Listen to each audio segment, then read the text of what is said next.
All right, our next guest is the executive director of the Foundation for Democracy in Iran and the author of a brand new book, The Election Heist. No, this is a fiction book. It's a political thriller with scenes ripped from today's headlines about Russia meddling in the 2016 election and the fears that will happen again. Joining us now is the book's author, Ken Timmerman. Ken, welcome. Thanks for having me on, Sean. Nice to be with you. All right, so how much of this is Ken Timmerman's imagination and how much of this is reality? Well, I have long had a belief that fiction precedes reality. I look at this book as body armor to protect people from what's going to happen in 2020. I finished the book in February.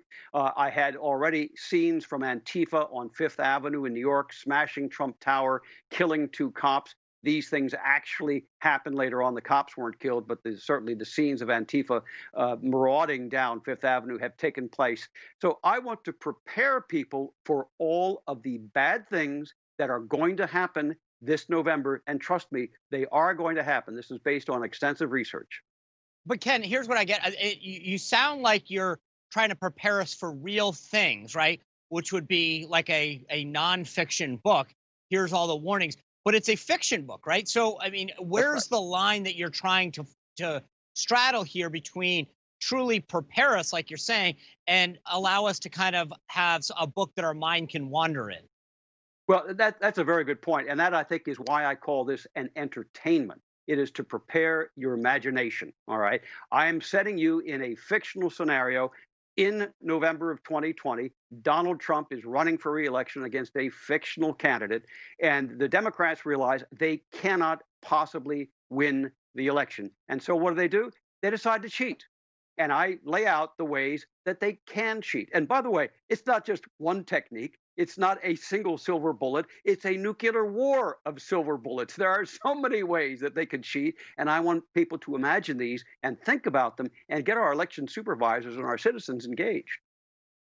Well, besides being an author of political thrillers, I know you've written some other books as well. You're also the president of the Foundation for Democracy in Iran.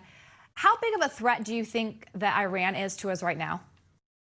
Well, the Iranians have developed an extensive nuclear technology capability, as we all know, but they also have cyber capabilities, which are much better than people normally give them credit for. They have hacked into U.S. critical infrastructure already, and they have threatened to hack into our election infrastructure. So what I do in the election heist is talk about where they could hack into that election infrastructure.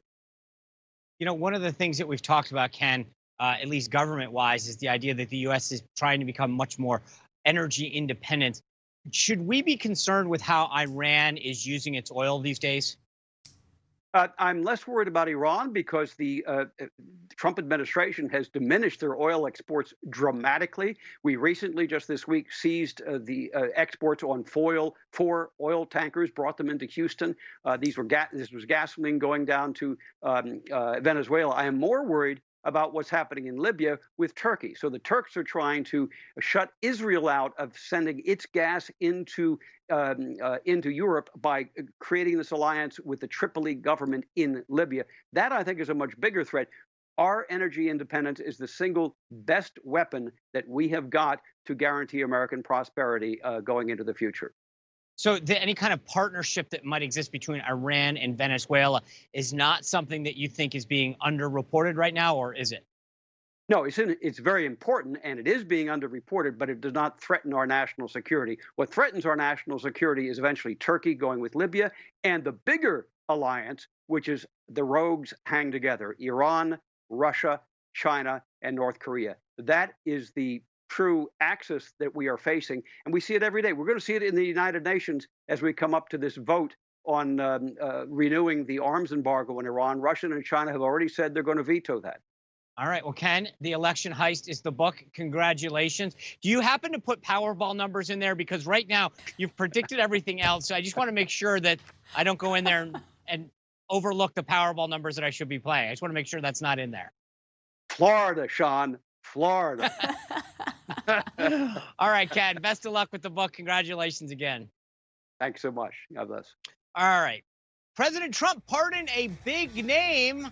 We're going to talk about that when we return.